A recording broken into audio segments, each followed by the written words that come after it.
बिस्मिल्लाहिर्रहमानिर्रहीम। लाखों करोड़ों दरूद नबी अकरम सल्लल्लाहु अलैहि वसल्लम पर और उनकी आल पर।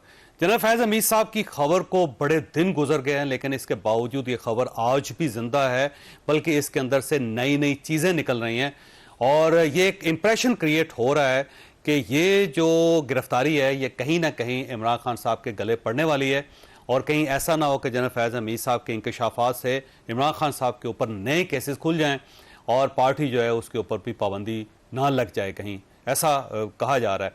अभी जनरल फैज हमीद साहब का जो इशू है, क्या वाकई पाकिस्तान तहरीक इंसाफ तक जाएगा या नहीं जाएगा, ये एक सवाल है जो आज के शो में डिस्कस होगा। और इसके साथ साथ अगर बुशरा बीबी और इमरान खान साहब की जमानतें हो जाती हैं तो क्या इमरान खान साहब रिहा हो जाएंगे, घर पहुँच जाएंगे या नहीं पहुँचेंगे। और आर्मी चीफ ने कल डिजिटल दहशतगर्दी का जिक्र किया और बार बार अफवाज पाकिस्तान की तरफ से डिजिटल टेररिज्म की एक इस्तिलाह बयान की जा रही है। तो ऐसे महसूस होता है कि आने वाले दिनों में सोशल मीडिया के ऊपर ज़्यादा बड़ा क्रैकडाउन होगा और अगर ये वाकई क्रैकडाउन हो जाता है तो फिर मीडिया और आज़ादी राय ये कहाँ स्टैंड करेगी, ये एक सवाल है जो आज के शो में डिस्कस होगा। हमारे साथ तशरीफ रखते हैं अतर काज़मी साहब, सीनियर सहाफ़ी दोस्त, हसन अयूब साहब सीनियर सहाफ़ी तजियाकार हैं, मनीर फारूक साहब हमारे साथ है, सीनियर सहाफ़ी और एंकर पर्सन है। हसन अयूब साहब, ये फरमाइए कि जनरल फैज़ हमीद साहब की गिरफ्तारी या हिरासत एक मिस्ट्री सी बनती जा रही है और पाकिस्तान तहरीक इंसाफ डिस्टेंस पे जाती जा रही है। कह लीजिए हमारा तो उनके साथ ताल्लुक ही कोई नहीं था, एक सियासी रिलेशन तो बिल्कुल नहीं था, प्रोफेशनल ताल्लुक था, वो भी ख़त्म हुए, मुद्दत हो गई है। तो ऐसा महसूस होता है कि कहीं ना कहीं कुछ ना कुछ पक रहा है। क्या पक सकता है वैसे? नहीं, पक तो चुका है जी। उसमें तो देखिए मैटर जो है वो रेफर हुआ था सुप्रीम कोर्ट ऑफ पाकिस्तान से। टॉप सिटी वाला इशू था। तंवर मोइज साहब जो उसके मालिक हैं वो खुद सुप्रीम कोर्ट ऑफ पाकिस्तान में 184(3) की एप्लीकेशन लेकर आए। जब वहां से जो केस उन्होंने किया, रिमांड किया मिनिस्ट्री ऑफ डिफेंस को, मिनिस्ट्री ऑफ डिफेंस से मैटर गया जीएचक्यू के पास। जीएचक्यू ने अपना एक मेजर जनरल साहब अपॉइंट किए और उन्होंने इंक्वायरी की। इंक्वायरी करने के बाद मामला सामने आया, लेकिन इसके साथ साथ और भी कुछ ताने बाने जनरल फैज के साथ मिल रहे हैं। इमरान खान साहब यकीनी तौर पर और तहरीक इंसाफ इज़हार ला ताल्लुकी कर रही है। उसकी वजह यह है कि उनको अपनी करने का इल्म है, बखूबी इल्म है ना। मैंने जो काम किया सुबह से, जो कुछ मैं कर रहा हूँ, क्या मुझे उस बात का इल्म नहीं है मैं सुबह से क्या कर चुका हूँ और आगे मैंने क्या करने का इरादा है। तो जनरल फैज हमीद साहब के हवाले से बहुत सी बातें हैं जो पहले भी सरफेस पर आ चुकी हैं। जनरल फैज हमीद साहब जो जब कोर कमांडर पेशावर थे तो वहां से बहुत ही मुख्तसर अरसे के बाद उनको कोर कमांडर भावलपुर क्यों तैनात किया गया था। वहां पर उनकी एक्टिविटी थी, वहां पर उन्होंने जो लोकल बॉडीज इलेक्शन थे उसमें तहरीक इंसाफ को क्रीज से बाहर निकलकर सपोर्ट किया और उनको दोबारा मकबूलियत दिलवाई। इसके साथ साथ जितने जलसे एक साल के अंदर जो रिकॉर्ड जलसे किए थे इमरान खान साहब ने, उसके लिए आपको मालूम है कि फंडिंग भी रिक्वायर्ड होती है, कुछ चीजें होती हैं, तो वहां से बहुत सी चीजें उन्होंने मैनेज की हैं। ये इल्जाम भी उनके ऊपर लग रहे थे उस जमाने में। अभी क्योंकि जितनी प्रेस रिलीज जो है वो आईसीपीआर की जानिब से आई है उसमें तो सिर्फ एक बात ये इसी का इजहार किया गया है कि उन्होंने पोस्ट रिटायरमेंट आर्मी एक्ट की मुतद्दिद खिलाफ वर्जियां कर चुके हैं। अब आर्मी एक्ट की जो खिलाफ वर्जियां वो कर चुके हैं तो यकीनी तौर के ऊपर जो मेरे सोर्सेज बताते हैं कि उनको बार बार समझाया गया कि अब रुक जाएं, आप रुक जाएं। वो रुक नहीं रहे थे। वो एक तरफ उन्होंने जो है वो प्रोजेक्ट इमरान खान से इज़हार ला ताल्लुकी का ऐलान भी किया, जो अपनी जो उनकी मिलिट्री सर्कल्स के अंदर जो मीटिंग्स होती हैं वहां पर, लेकिन दूसरी तरफ वो फुल टाइम एंगेज थे। अब उनकी जो राब्ते थे पीटीआई के साथ और इमरान खान साहब के साथ डायरेक्टली या इनडायरेक्टली, वो उनका इल्म अब आपकी जो पाक आर्मी है उसको हो चुका है। अब देखेंगे ये मामला किस तरफ बढ़ता है। बजायर जनरल फैज हमीद, अच्छा एक और चीज, अब वो लेफ्टिनेंट जनरल रिटायर्ड नहीं है, क्योंकि जब फील्ड कोर्ट मार्शल की जब प्रोसीडिंग इनिशिएट हो जाती है तो उनको रिस्टोर कर दिया गया है लेफ्टिनेंट जनरल के ओहदे के ऊपर and consider him he is in uniform. Actually he is in uniform now. अब उनके खिलाफ अगर ये प्रोसीडिंग होती है तो अब देखना यह है कि मिलिट्री कोर्ट के अंदर क्या चार्जशीट होते हैं, वो उनके ऊपर चार्जेस क्या फ्रेम होते हैं, फिर उसके अकॉर्डिंग से बताया जा सकता है, इस बात को मतलब देखा जा सकता है कि वो अब उसकी पेनल्टी। अच्छा, वैसे फौज में ना जब आप वो कोर्ट मार्शल होता है उससे पहले एक ऑप्शन दिया जाता है कि आप समरी कोर्ट, वो ये होता है कि आपके ऊपर ये चार्जेस हैं, आप उसे कबूल करें और उसके बाद निकल जाएं आप, और थोड़ी सी प्लेंटी होती है उसके। लेकिन उसके बाद कोर्ट मार्शल होता है और अगर कोर्ट मार्शल हो तो इसका मतलब ये हुआ कि आप फिर इसका मुकाबला करना चाहते हैं, मुकदमा लड़ना चाहते हैं, फिर आपको कंटेस्ट करना चाहते हैं, फिर आपको वकील भी ले सकते हैं, आप डिफेंस काउंसिल लेने का आपके पास राइट है। Basically equivalent to session court. जो मिलिट्री कोर्ट होता तो है। इसका मतलब ये हुआ कि उन्होंने खुद फैसला किया कि जी मेरा कोर्ट जी, मार्शल अब इसके बाद उनके पास ऑप्शन 2-3 ऑप्शंस अवेलेबल हैं जी, रेमेडीज उनको अवेलेबल हैं। पहली रेमेडी उनके पास अपील होगी टू चीफ आर्मी स्टाफ। ठीक।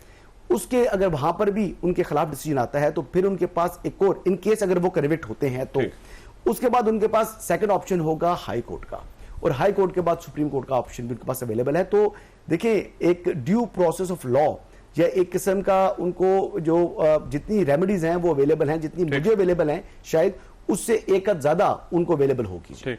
काज़मी साहब ये फरमाइएगा सर, ये इमरान खान साहब के खाते में कैसे पड़ रहा है? क्योंकि इमरान खान साहब तो अपने आप को फास्टे पे ले गए, उन्होंने कहा जी हमारा तो उनके साथ ताल्लुक ही कोई नहीं। इस वक्त इस मुल्क में जो भी खाता खुलता है सबसे पहले वो इमरान खान साहब के खाते में पड़ता है।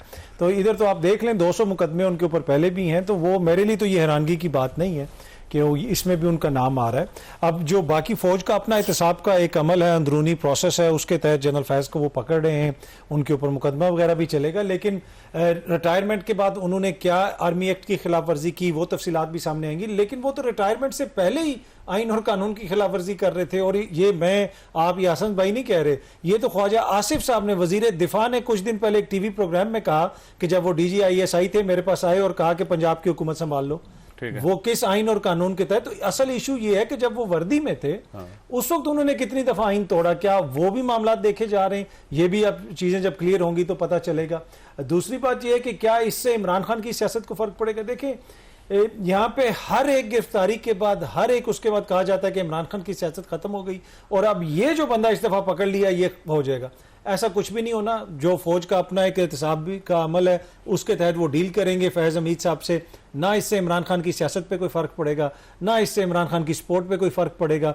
और जो लोग इमरान खान को समझते हैं, उसकी सियासत को समझते हैं, उससे आप इख्तलाफ कर सकते हैं। ये हो ही नहीं सकता कि जनरल फैज इमरान खान को चला रहा हो। वो अगर इमरान खान ने किसी से चलना होता तो फिर वो इतने ज्यादा और थे, उनके साथ साथ साथ चल लेते, वो सबके साथ चल लेते। तो ये इशू नहीं है। इमरान खान साहब एक ऐसी मशीन है जो खुद ही चलती है। वो ऐसी मशीन है कि वो भी अपनी मर्जी से चलती है, वो किसी के कहने पे नहीं चलते। तो मेरे ख्याल में ये ख्वाहिशात का एक और बहुत बड़ा पहाड़ खड़ा किया जा रहा है कि पता नहीं ये हो जाएगा वो हो जाएगा, कुछ भी नहीं होना। हाँ, बाकी वो जो फौज का अपना एहतसाब का अमल है वो उस पर आपको आगाह कर देंगे। अच्छा देखिए, अब तो जो अतर काज़मी साहब, ये हो सकता है कि जो इस वक्त उनके ऊपर इल्जाम लग रहे हैं, इमरान खान साहब ये कह सकते हैं कि जी देखें हमारा तो उनके साथ कोई ताल्लुक नहीं। लेकिन अगर आप पीछे चले जाएं 2017 में, 2018 में उनको सादक और अमीन डिक्लेयर करना, फिर उनका इलेक्शन मैनेज करना, फिर उसके बाद उनको प्राइम मिनिस्टर बनाना, फिर उनको प्राइम मिनिस्टर बरकरार रखना, लोग तोड़ के ला के देना उनको कि ये लें जी आपकी पार्टी में आ गए, फिर दूसरी पार्टी को इकट्ठा करके उन्हें कहना लो जी गवर्नमेंट बनाए, फिर उनमें से कोई शख्स भागने लगे तो उसको दोबारा पकड़ के वहां पे लाना, फिर कर्नल लियाकत को वहां बिठा देना, फिर उनके अपनी पार्टी के लोग जो हैं वो मुनारफ हों तो उनको फिर कहा कि ना ना ना ना यहीं बैठना इनके साथ। तो क्या है, ये छोटा काम है? देखिए, वो तो इदारे की पॉलिसी थी ना, उसके मुताबिक वो चल रहे थे। जो भी पॉलिसी थी, खुद एहतसाबी का अमल तो बहुत जबरदस्त है ना फौज में, इसमें तो कोई इनकार नहीं है। अगर वो इतना सब कुछ कर रहे थे और इंडिविजुअल हैसियत में कर रहे थे, फिर तो हम खुदा न खास्ता ये कह रहे हैं कि खुद एहतसाबी का कोई है ही नहीं वहां पे, जो मर्जी कोई करता रहे, ऐसी तो कोई बात नहीं ना। जो भी इदारे की पॉलिसी थी, और जनरल फैज के बयानात ये रिकॉर्ड पे मौजूद हैं कि जो पॉलिसी थी उसके मुताबिक हम कर रहे थे। उस जमाने में जो उनको कहा जाता था, अब 2017 का जो आप वाकया देख लें वो 2017 का था। उस वक्त नून लीग की हुकूमत, ये टॉप सिटी वाला, और यही वजीर दिफा ख्वाजा आसिफ साहब उस वक्त भी वजीर दिफा थे। तो 2017 में उन्होंने क्यों नहीं कोई इंक्वायरी की? उस वक्त वो तो इदारे के सरबराह भी नहीं थे, उसके अंदर उनकी एक जेली जो पोजीशन थी। तो मसला ये है कि जो भी पॉलिसी थी उसके मुताबिक वो कर रहे थे। और एक तारीख तो है पाकिस्तान की इदारों की जो उसमें सियासत के अंदर वो अपना किरदार अदा करते रहे। और इसी के ऊपर फिर पिछली जो इस्टेब्लिशमेंट है उन्होंने एक प्रेस कॉन्फ्रेंस भी की और कहा कि जनाब ये हमारा किरदार रहा है, लेकिन अब हम अपने आप को इससे दूर कर रहे हैं। तो ये वो सारी चीजें हैं। तो मेरे ख्याल में जब तहकीकात होंगी तो चीजें सामने आ जाएंगी। एक बात इनकी बात के कनेक्शन के साथ कि क्या किया 2017 के अंदर जब ये टॉप सिटी के ऊपर रेड किया था इन्होंने, तो इस्लामाबाद की जुरिस्डिक्शन बनाकर यहाँ से FIR का इंदराज करना चाह रहे थे। ठीक है। उस वक्त के जो SSP ऑपरेशन इस्लामाबाद थे, ही रिफ्यूज्ड।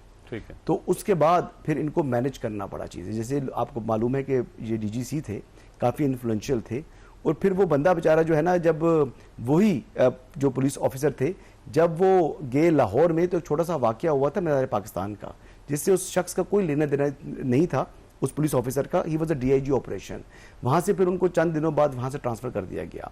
फिर वो साहब जब आए यहाँ पर रावलपिंडी में, सीपीओ रावलपिंडी, आप साजिद कहने की बात कर रहे हैं? जी मेरे ख्याल से उन्हीं के साथ, उन्हीं यही नाम है उनका, तो उनको विक्टिमाइज किया मुसलसल जनरल फैज हमीद ने। तो ये बातें उन्होंने बड़ी दिल में रखी थी, ये ग्रज रखते थे।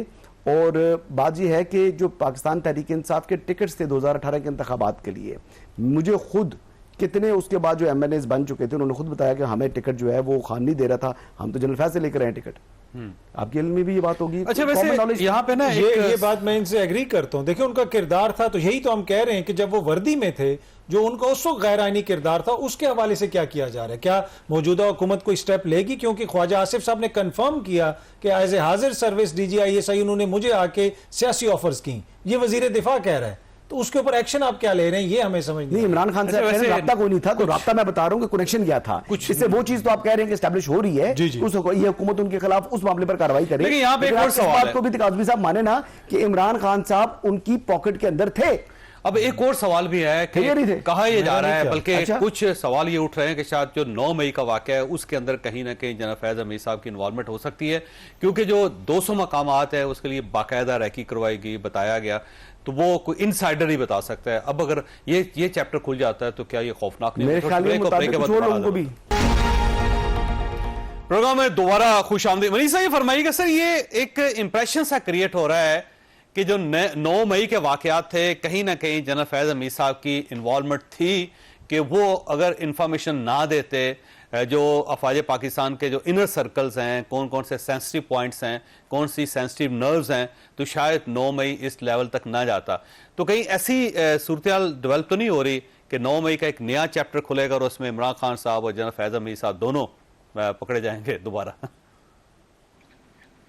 बात ये है जॉय साहब कि मैं अगर इसको उस तरीके से एनालाइज करूं ना कि ये वैसे सेंसिटिव पॉइंट्स तो देखें पता ही होते हैं आपको, और कमांडर हाउस कितनी छुपी हुई जगह थी, सबको ही पता था। GHQ का दरवाजा कितना कुछ छुपा हुआ होगा, तो सेंसिटिव पॉइंट्स का तो हर किसी को पता था कि क्या है क्या नहीं है।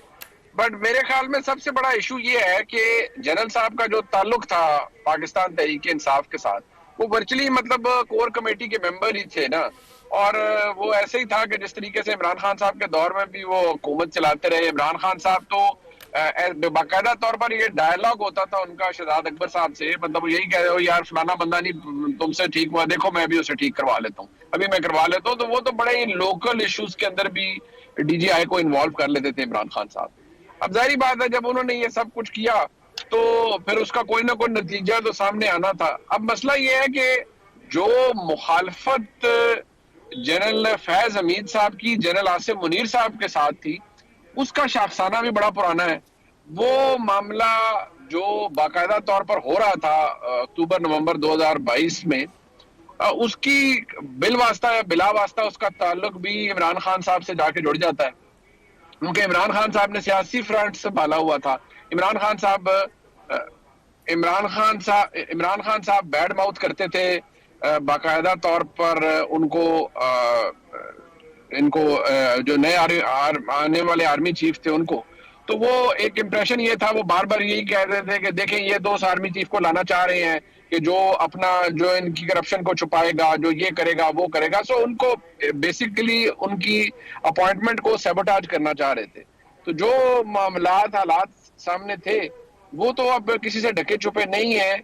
9 मई के हवाले से there is a possibility Shoaib साहब की ये सिरा जाके जनरल फैज हमीद साहब और इमरान खान साहब के साथ डायरेक्ट नेक्सस एस्टेब्लिश हो जाए। बट एक तो ये कि जनरल साहब अकेले नहीं पकड़े गए और बहुत से लोग हैं, अब उनका नंबर एग्जैक्टली क्या है वो आपको कुछ पता चल जाएगा।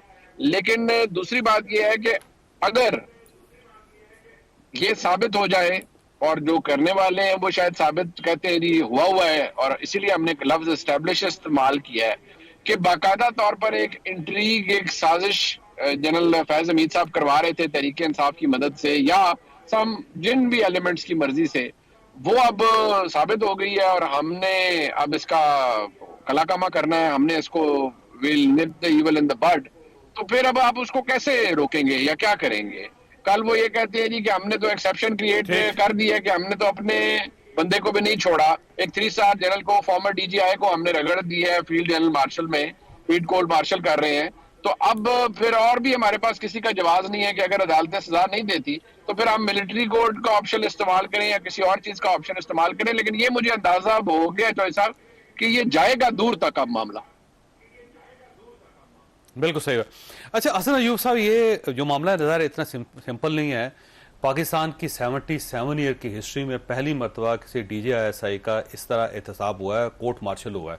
ये अनप्रेसिडेंटेड है, फौज के अंदर कभी इस तरह हुआ ही नहीं।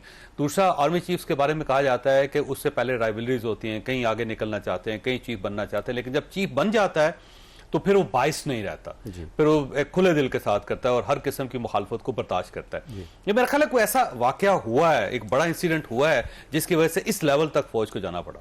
नहीं, देखिए बात जो मुनीफ फारूक साहब कर रहे हैं कि जब आर्मी चीफ की अपॉइंटमेंट का मामला था, वो मामला हो गया था और उसके होने के बाद जो जनरल आसिम मुनीर हैं वो आर्मी चीफ बन गए। तो जो मेरे सोर्सेज बताते हैं कि उसमें उसके बाद जारी बात है वो मैटर वहाँ ख़त्म हो गया। हाँ। इनका जो भी आपसी मसाइल थे, ये कोई आमने सामने दूसरे के खड़े नहीं थे। जनरल फैज़ हमीद साहब जो हैं वो मेरे ख्याल से उन्होंने मुबारकबाद भी किसी मौके के ऊपर मुलाकात हुई थी और मेरे ख्याल से वो आर्मी हाउस जाकर, जब उस टाइम वो क्वार्टर मास्टर जनरल थे, शायद वहां पर उनके घर जाकर उन्होंने मुबारकबाद भी दी। ये रवायत होती है, वो जितने भी रन में होते हैं वो तमाम के तमाम जाते हैं और आई बिलीव कि जो बाकी रन में भी लोग मौजूद थे वो वहां पर जाकर सब जाके मुबारकबाद देते हैं और ये तो मामला वहां पर खत्म हो गया था। ये तो जो मामला आगे से जो बड़ा है वो बढ़ने की वजूहत ये हैं कि देखिए वो रुक नहीं रहे थे, उनको बताया भी गया था, समझाया भी गया था कि भाई बस hold on, hold your horses. 9 मई के अंदर कोई है इन्वॉल्वमेंट? जी 9 मई के अंदर उनकी इन्वॉल्वमेंट है जी। अच्छा है जी, जनरल फैज़ हमीद की 9 मई के अंदर इन्वॉल्वमेंट है। वो ना सिर्फ यहाँ पर इन्वॉल्वमेंट है बल्कि वो उनके पॉलिटिकल जो है गुरु कह सकते हैं इमरान खान साहब के। इमरान खान साहब से कोई जितनी भी डायरेक्टली या इनडायरेक्टली वो उनके साथ उनका कनेक्शन था, वो उनको समझा रहे थे। 25 मई वाला मार्च भी जनरल फैज़ का ही ब्रेन चाइल्ड था, जब आपको मालूम है कि शायद एस्टैब्लिशमेंट की जानिब से कहा गया था कि आप रुक जाएं और ये इस्तीफा देने लगे थे। लेकिन जब उन्होंने वो टेलीफोन जब शाह महमूद कुरैशी साहब ने आंसर किया तो उन्होंने कहा जी अब बस हो गया, अब हमने फैसला कर लिया है। तो वो ऑब्जेक्टिव ये था कि वो किसी तरीके से उस वक्त जो हुकूमत थी PDM की उसको ख़त्म करके और आइंदा इंतखाबात मैनेज करके और अपने वो इक़्तिदार में आ जाए। अच्छा वैसे एक इसके अंदर इंफॉर्मेशन है, अभी ये इंफॉर्मेशन जो है ना वो खबर से मुझे मिली थी उस जमाने में। खबर ले ले, खबर दे रहा हूँ। खबर ये है कि जनरल फैज़ हमीद साहब आप क्यों कर रहे थे पोस्ट रिटायरमेंट? सवाल उठता है ना कि रिटायरमेंट के बाद वो क्या चाहते थे, कि वो उनको क्या हासिल होना था? आर्मी चीफ तो बन गए थे जनरल आसिम मुनीर। तो बेसिकली जो बताने वाले बताते हैं कि जनरल फैज़ हमीद का टारगेट ये था कि इस हुकूमत को ख़त्म करके इमरान खान साहब को दोबारा इक़्तिदार में लाकर वो खुद DGISI बनना चाह रहे थे कि अब आर्मी चीफ तो मैं बन नहीं सकता, तो मैं DGISI बन जाऊं।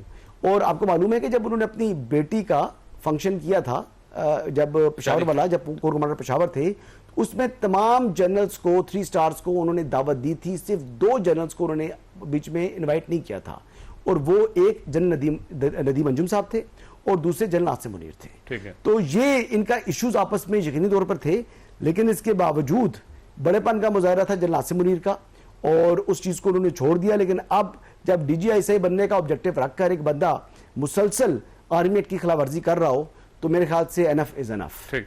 अच्छा अब ये अतर काज़मी साहब मसला ये है कि अगर ये 9 मई का इशू नहीं भी होता तो इमरान खान साहब की जमानतें तो हो रही हैं, तो क्या उसके बाद वो घर चले जाएंगे बड़ी आसानी के साथ और फिर कहा जाएगा ठीक है आप चले जाएंगे?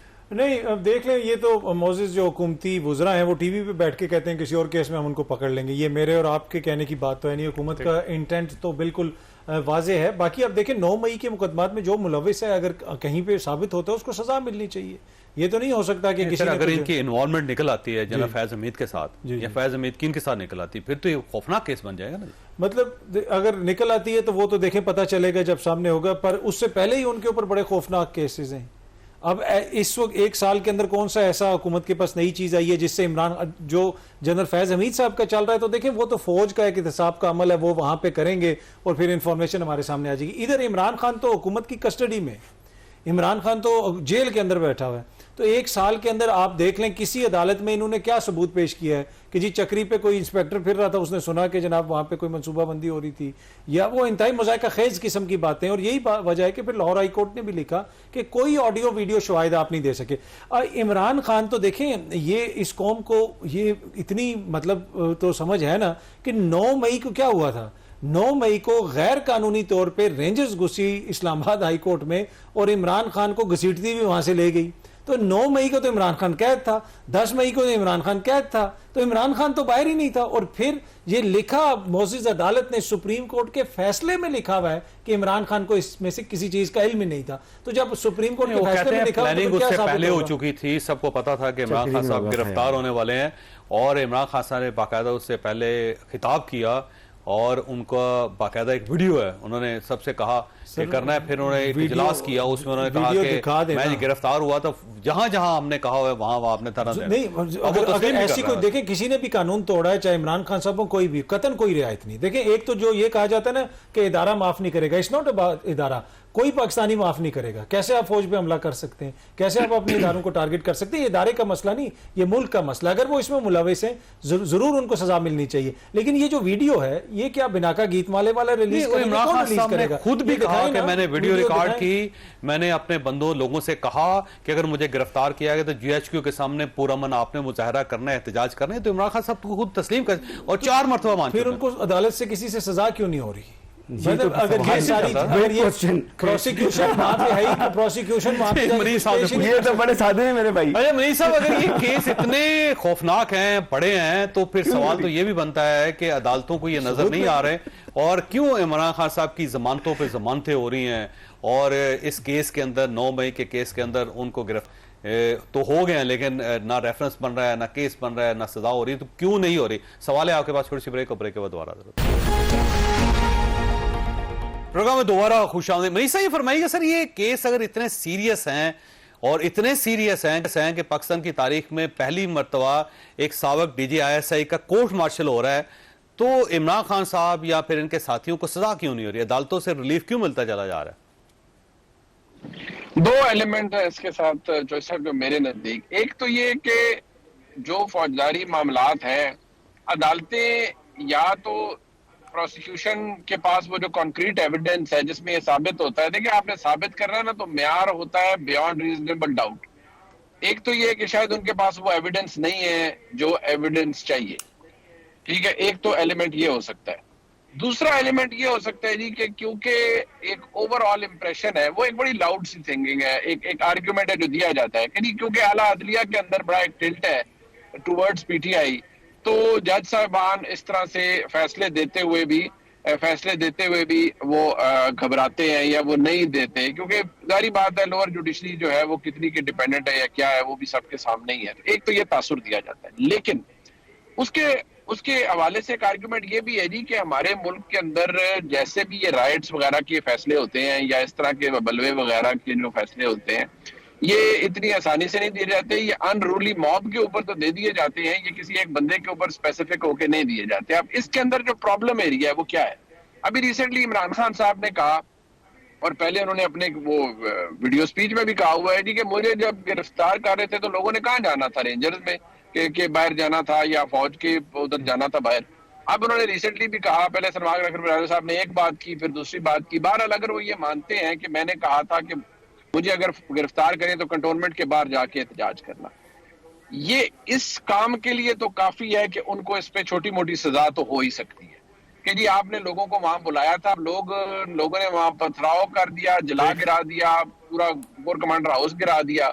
तो इमरान खान साहब ये नहीं कह सकते कि नहीं मैंने तो कहा था सिर्फ एहतजाज करो, उन्होंने घर जला दिया। वो अदालत में ये सजा तो हो जाएगी कि आपने उन्हें इस तरफ लगाया था, फिर वो किसी के काबू में नहीं रहे और क्या हुआ वो सबके सामने है। बट मसला ये है कि सर ये कानून आइन से ज्यादा बड़ी चीजें, ये जो लड़ाई है ना, ये उससे ज्यादा बड़ी लड़ाई है। और इसके अंदर इमरान खान साहब को भी पता है बेसिकली कि जो 9 मई है वो, जैसे भी अतर काजिम साहब कह रहे थे कि वो तो अंदर थे जेल के, इमरान खान साहब को पता था कि मुझे गिरफ्तार किया जाना है। उनके जो मामलात एस्टेब्लिशमेंट से खराब हो गए थे, उन्हें पता था ये गिरफ्तार किया जाना है, ये कोई ढकी छुपी बात नहीं थी। तो छोटी मोटी प्लानिंग है, चलो मैं ज्यादा नहीं कहता, छोटी मोटी प्लानिंग तो उन्होंने की हुई थी। बिल्कुल सही बात।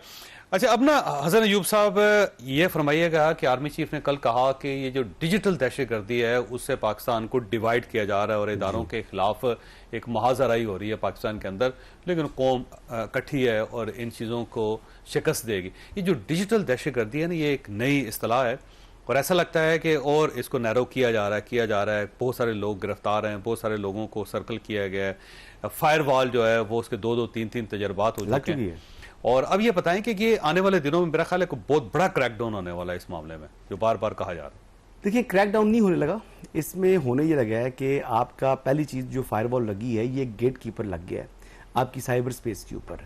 किसने आना है और किसने जाना है, यानी आपकी मर्जी के बगैर अब कोई आ नहीं सकेगा। आप उसको फिल्टर करके जो भी डीप डेटा पैकेट होगा उसको आपने मॉनिटर कर सकेंगे।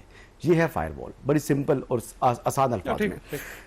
दूसरी जो बात कर रहे हैं कि जी कि क्रैकडाउन हो रहा है, कि जारी बात है जो पाकिस्तान मुखालिफ, क्योंकि कुछ चीज़ें ऐसी जो पीटीआई का सर्वर्स वगैरह मिले हैं, वहाँ से कुछ चीज़ें तो मिली हैं। अभी तो जो लोगों को लगा कि जी रऊफ हसन साहब की बेल होगी, कुछ बाकी लोगों की बेल्स होगी हैं, तो ये उनके लिए जो है ये केस ख़त्म हो गया। ये केस ख़त्म नहीं हुआ।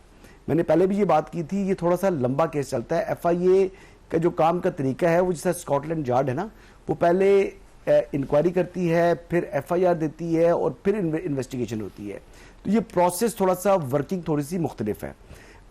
मुनीर फारूक साहब बात कर रहे थे कि जैसे म्यूटनी की बात चल रही थी कि जो है शायद पाकिस्तान आर्मी के अंदर जो है शायद 9 मई जो है वो कोई आम चीज़ नहीं थी। यानी आप देखें कि लास्ट जो म्यूटनी की कोशिश हुई थी फौज के अंदर, पता नहीं कितने साल पहले की बात है जी, आई डोंट नो, वो ब्रिगेडियर मुस्तंसर बिल्ला नाम था उनका। हाँ। उन्होंने एक कोशिश की थी, नहीं, उसके बाद उनके अंदर वो नहीं किया था, वो नून लीग और पीपल्स पार्टी का इशू था, वो MNS खरीदने का नजीर भुट्टो के खिलाफ। नहीं, ब्रिगेडियर मुस्तंसर बिल्ला वाला मामला ज़हीर थे जो मेजर जनरल थे और उनको भी गिरफ्तार किया था और कुछ अफसरान गिरफ्तार हुए। ये जो पुरानी बात है, ये पुरानी बात है। अच्छा, ये 96 आई बिलीव ये वो थी। लेकिन अभी इस मर्तबा अगर ये 9 मई थी तो 9 मई पर यही बात सुनने को मिलती है कि ये शायद पाकिस्तान आर्मी में बगावत करने की कोशिश थी, ये साजिश थी। तो वो ये बात भूल गए थे, ये जो करने वाले ये साजिशी नासिर ये बात भूल गए थे कि आर्मी चीफ जब लेफ्ट देखता है तो 7 लाख फौज लेफ्ट देखती है, जब आर्मी चीफ राइट देखता है तो 7 लाख फौज राइट देखती है। तो फौज जो है चेन ऑफ कमांड है, एक डिसिप्लिन मुनज़्ज़म इदारा है। और फौज के अंदर ये कोई इस तरह को मजाक है कि जिस तरह ये लोग प्लानिंग करके कर रहे थे। अभी भी बहुत से लोगों को बाहर से सपोर्ट हासिल है और इस वक्त जो लोग बाहर बैठकर, जैसे वो आदिल राजा है, हैदर मेहदी है, ये लोग अब बैरूनी जो पाकिस्तान की मुखालिफ कुव्वतें हैं उनके हाथों में खेल रहे हैं। तो उनके साथ तो पता नहीं निपटा जाएगा, नहीं निपटा जाएगा, लेकिन उनके साथ जो हम आवाज लोग पाकिस्तान के अंदर हो रहे हैं तो उनको यकीनी तौर के ऊपर कॉस्ट पे करनी पड़ेगी और उनको कॉस्ट पे करनी चाहिए। अब एक वैसे पाकिस्तान हमारा है, रियासत हमारी है, ये मुल्क हमारा है, इसका मुफाद भी हमारा, मुफाद आपस में कपल्ड है। ठीक हो गया। अब सवाल है, एक काज़मी साहब आपके पास छोड़ के जा रहा हूं कि ये सही है, कुछ लोग गड़बड़ कर रहे होंगे, जैसे अजहर अनी है, उसके बाद वो लंदन में बैठे हुए हैं शायद, या अमेरिका, इंग्लैंड में, और वहां बैठ के वो पाकिस्तान तहरीक इंसाफ के पेजेस चला रहे हैं, लेकिन यहाँ पे उनके 2 भाई गायब हैं। तो अगर एक बंदा जो जिम्मेदार है उसको नहीं पकड़ा जा पा रहा तो क्या उसके खानदान को गिरफ्तार कर लिया? छोटी सी ब्रेक है, वो दोबारा प्रोग्राम में दोबारा खुशामदीद। अतर काज़मी साहब ये फरमाइएगा, सर ये मसलन एक बंदा है और वो डिजिटल टेररिज्म कर रहा है, ठीक है, उसको गिरफ्तार भी होना चाहिए, उससे सजा भी होनी चाहिए, उसको जुर्माना भी होना चाहिए, उसके जो पेजेस हैं वो भी ऑफ होने चाहिए। लेकिन जो उनकी फैमिली को पकड़ा जाता है, जैसे कि अभी हाई कोर्ट बार बार ये पूछ रही है कि जी उसके जो दोनों भाई अजहर मशवानी के वो कहाँ हैं, उसको पेश किया जाए, और साथ सेक्रेटरीज भी बुलवा लिया, IGs को भी बुलवा लिया। तो अब सवाल ये है कि अगर इस तरह दायरा फैलता चला जाएगा तो फिर तो मेरा ख्याल है किसी और तरफ ही बात निकल जाएगी। देखिए, जो स्टेट होती है, जो हुकूमत होती है, उसके पास क्या अपर हैंड होता है? उसके पास ये होता है कि वो आइन और कानून की मुहाफिज होती है। अगर किसी भी शख्स से हमें कोई गिला शिकवा है, कोई आइन और कानून तोड़ा है, तो रियासत फिर उसके खिलाफ आइन और कानून के मुताबिक कार्रवाई करती है और सब उसको अप्रिशिएट करते हैं। ये तो नहीं हो सकता कि अगर एक ने जुर्म किया है तो उसके किसी और को आप जो है नंबर पूरा करने के लिए किसी और के खिलाफ कार्रवाई करें, किसी के खिलाफ भी करें, चाहे नून लीग के दौर में हो, पीटीआई के दौर में हो या उससे पहले कभी हो, वो तो कतन मुनासिब नहीं है। दूसरी बात यह है कि देखिए इस वक्त हालत क्या है।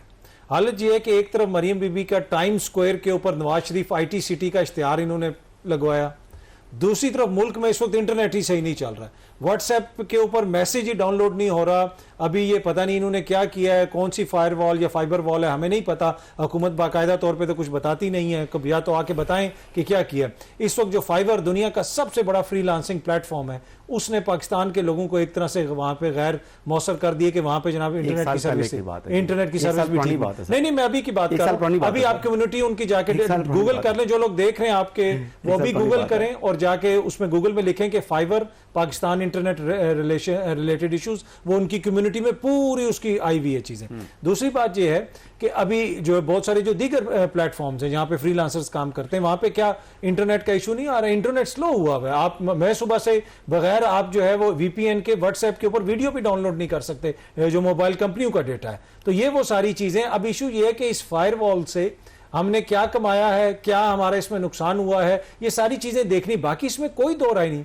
आप होते कौन है इदारों को टारगेट करने वाले? आप तनकीद जरूर करें, इस्टेब्लिशमेंट पे आप भी तनकीद करते हैं, हसन साहब भी करते हैं, मैं भी करता हूं, मुनीब भी करते हैं, लेकिन आप ये कहें कि जी इनके ऊपर चढ़ दौड़ो, ये खुदा ना खास्ता गद्दार हैं, इदारों को तोड़ दो। कोई इदारा कमजोर होगा पाकिस्तान का, पाकिस्तान कैसे मजबूत हो सकता है? अगर हमने पाकिस्तान को मजबूत करना है तो मुल्क का हर इदारा हमने मजबूत करना है, चाहे वो पार्लियामेंट हो, सुप्रीम कोर्ट हो, मुसल्लह अफवाज हो, इन सब के ऊपर हम तनकीद कर सकते हैं, लेकिन उनसे दुश्मनी बना के कहना कि खुदा ना खास्ता ये मुल्क दुश्मन है, ऐसे लोगों के लिए मेरे ख्याल में कतन जो है, जो आइन और कानून के मुताबिक सलूक है वही होना चाहिए, कतन कोई रियायत नहीं होनी चाहिए। अच्छा मनीष साहब, इशू यह है कि पूरी दुनिया की जो वेल्थ है उसका 40% अब ऑनलाइन है। वो यानी कि आप समझे कि पूरी दुनिया की इकॉनमी का एक बहुत बड़ा हिस्सा और तकरीबन आधे के करीब हिस्सा जो है वो फिजिकल अवेलेबल ही नहीं है, वो सारे के सारा ऑनलाइन है। और इस सारी सूरत में अगर हम एक फायर वॉल बनाते हैं तो ये जो यहाँ पे ऑनलाइन बिजनेस करने वाले लोग हैं, जो डिजिटल मार्केटिंग करते हैं वो लोग हैं, जो फ्रीलांसर हैं, ये तो इन सब का बेड़ा गर्क हो जाएगा। तो हम डिजिटल दहशतगर्दों को रोकते रोकते कहीं ऐसा ना हो कि इकॉनमी का मजीद भुरकस निकाल दें। वो भुरकस तो खैर मतलब पहले ही निकला पड़ा है चौधरी साहब। मसला सिर्फ ये है कि मैं हमेशा कहता हूँ we are part of the globe, हम कोई आइसोलेशन में तो एग्जिस्ट नहीं करते ना। तो जब आपका ये हालत हो जाएगी कि आपका ट्विटर नहीं ठीक चल रहा जी, VPN लगाएं, अब आपका व्हाट्सएप का मैसेज डाउनलोड नहीं हो रहा, ऑडियो मैसेज, तो उसके लिए भी VPN लगाएं, तो ये कोई काबिले कोई सताइश बात तो नहीं है। तो इस वक्त जो सबसे बड़ा एक इशू है वो ये है कि हम यहाँ तक पहुंचे कैसे हैं, या तो हम उसका तयन कर लें। अभी मुझे तो सच्ची बात है अब इस लड़ाई का ना कुछ सिरा ही नहीं नजर आ रहा, और ना ही मुझे कोई टनल की दूसरी साइड पर रोशनी नजर आ रही है। ये लड़ाई तो अब बड़ी बड़ी संगीन किस्म की लड़ाई है। एस्टैब्लिशमेंट का एक मौकफ है जो बहसियत साफी आप दे देते हैं, हम चारों दे देते हैं। दूसरी तरफ एक सियासी जमात का मौकफ है, वो भी जब हमें पता चलता है तो बहसियत साफी हम वो भी सामने रख देते हैं। लेकिन मसला ये है कि हम पूरा सच नहीं बोल सकते, क्योंकि अगर हम सारी बातें सच बोलना शुरू हो जाए तो मैं तो हमेशा कहता हूँ और मैं आज भी कहूंगा कि मैं तो टक्कर का आदमी नहीं हूँ। मैंने तो पाकिस्तान में रहना है और मेरी फैमिली है, मेरे बच्चे हैं, तो मैं तो नहीं इतनी ज्यादा जो हरकुलिस बनने की कोशिश है वो मैं नहीं कर सकता। लेकिन मैं इतना जरूर कहता हूँ कि ये लड़ाई इसने बेड़ा गर्क जरूर किया है हमारा, और हम अब जिस नहज पर पहुंच गए हैं यहाँ कोई ना कोई तो इससे सारी लड़ाई की कैजुअलिटी बनेगा। क्या वो सियासी जमात बनती है, क्या होता है, इमरान खान साहब की जात बनती है, ये तो सिर्फ आने वाला वक्त बताएगा। ये यकीन माने इंटरनेट की बंदिश और ये चीजें तो शायद बहुत पीछे रह जाएंगी।